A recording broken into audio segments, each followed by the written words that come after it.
Acoustic startle reflex. A car backfires 2 feet away and the shoulders snap up before any thought forms. Eyes clamped shut, fists closed, done before fear even shows up to explain itself. Not a flinch anyone chose. There is a term for such a response. The acoustic startle reflex. The signal from the ear never stops by the thinking parts of the brain first. It drops straight into the brainstem through a tiny cluster of neurons firing in under 10 milliseconds, and the whole body locks. Tight eyelids, neck, shoulders, spine before the sound has even finished playing. Memory and judgment don't get a vote. 3 connections, sometimes 4, and the reflex is already out and moving. By the time the cortex shows up asking what happened, it already clocked out and left the building. Boxers live inside this one without knowing its name. A trainer claps behind a fighter's ear mid-round just to catch the flinch, clean, fast, involuntary, impossible to fake. A car door slams on a quiet street and a veteran hits the ground before the sound even registers as a car door. Same circuit, just louder wiring behind it. The body moved before the mind got the memo, and it still won the race. Peripheral Vasoconstriction. A handshake before a job interview, and the palm is already cold and already a little damp, giving away more than any answer could manage. Not nerves showing on the face, nerves showing in the fingers first, before a single word gets said. It has a name. Peripheral vasoconstriction. Adrenaline hits the bloodstream, and the vessels running to skin, fingers, and toes clamp down within seconds, squeezing blood away from the surface and pushing it toward the muscles and organs that might actually matter in a fight or a sprint. The body is placing bets on which parts count most in the next 30 seconds, but fingertips lose every time. Skin goes pale, sometimes faintly blue, the surface cooling while the core stays warm and stalked. Blood pressure climbing to move what's left where it's needed most. Phlebotomists run into this one daily. A frightened patient's veins constrict so hard they vanish under the skin, flattening out of reach entirely, which is why the standard fixes a heat pack pressed to the arm for a couple minutes before trying again. Warm the body down, and the vein comes back on its own. The threat was never real. The vessels didn't check first. Auditory exclusion.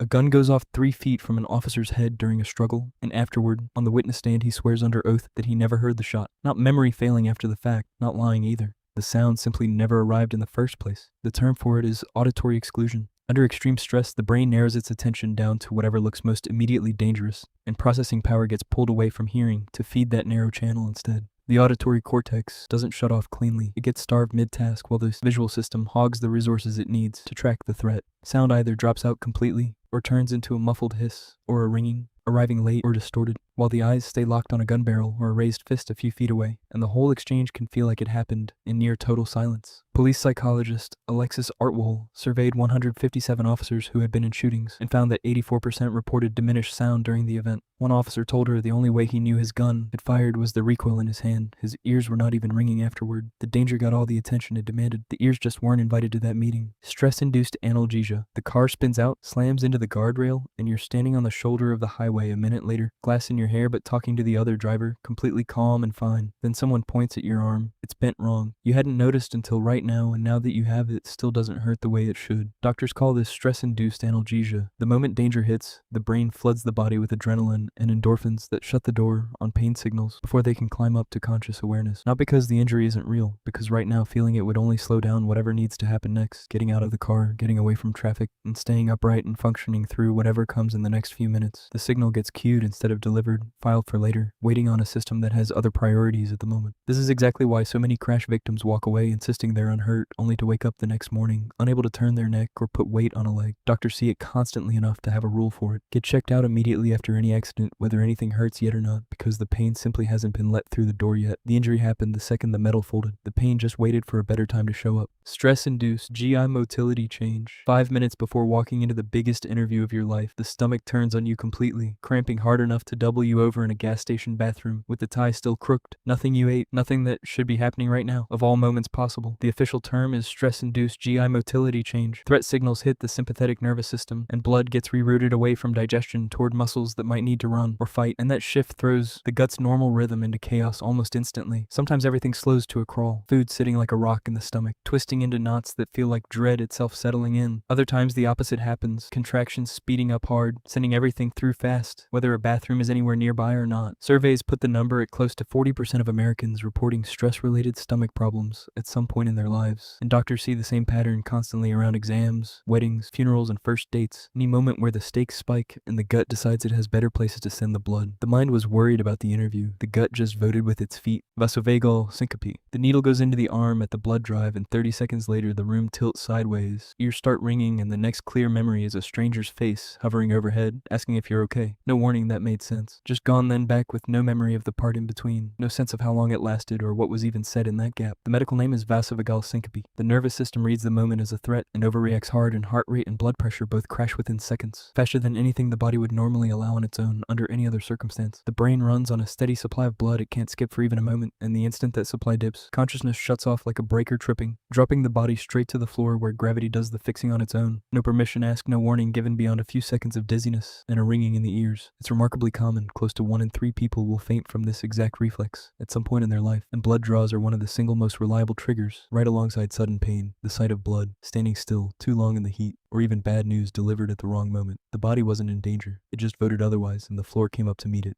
Derealization. The car in front slams the brakes, and everything goes quiet and slow, like watching the crash unfold on a screen, instead of living inside it. The steering wheel is still in your hands, knuckles white around it, but the hands don't feel like they belong to you anymore. The windshield might as well be a movie screen. None of it feels like it's actually happening to you, even as it's happening. Psychologists know it as derealization. At the peak of extreme fear, the brain tunes down its own sensory processing, and the surroundings start to feel flat, foggy, and distant, like a pane of glass has dropped between the eyes and everything they're looking at. Sound loses its depth, arriving muffled and far away, almost underwater. Colors lose their pull, going pale and washed out like an old photograph. It isn't confusion, and it isn't losing touch with reality, because part of the mind stays fully aware the whole time that something is off, watching itself watch the moment happen, unable to shake the distance no matter how hard it tries to close it. It's far more common than people assume. Studies put the number experiencing it during a traumatic event somewhere between 1/3 and 2/3 of people, and most describe the exact same sensation afterward, like they were standing outside their own body watching themselves through glass while the danger passed them by. The moment was real. It just arrived wrapped in something that refused to feel like it. Neurogenic tremor. The argument on the sidewalk gets right up to the edge, chest to chest with a total stranger over a parking spot, both fists half clenched until he backs off first and walks away without another word. Nothing happened. No punch ever thrown. 10 minutes later, standing alone at the kitchen counter, the hands won't stop shaking, rattling a glass right off the edge of the sink. Clinicians call it neurogenic tremor. During intense stress, the body pumps out a surge of adrenaline and cortisol to prepare for action that often never actually comes, and once the threat clears, that leftover charge has to go somewhere. Rapid and involuntary muscle contractions burn through it, discharging the chemical backlog the same way a pot lets off steam once the lid finally comes loose. Hands go first, usually, then knees, sometimes the whole body shaking for a few minutes straight before it settles back down on its own. Dogs do the exact same thing after a near fight or startling fall, shaking hard for a few seconds before trotting off like nothing happened at all. Trauma researcher Peter Levine documented this pattern in animals for decades, noting how consistently they shake it off while people are taught from childhood to clench their jaw and hold perfectly still instead, swallowing the shake before it even starts. The threat was already over the moment he turned and walked off. The shaking was just the body finishing a job it had already started and refused to leave half done.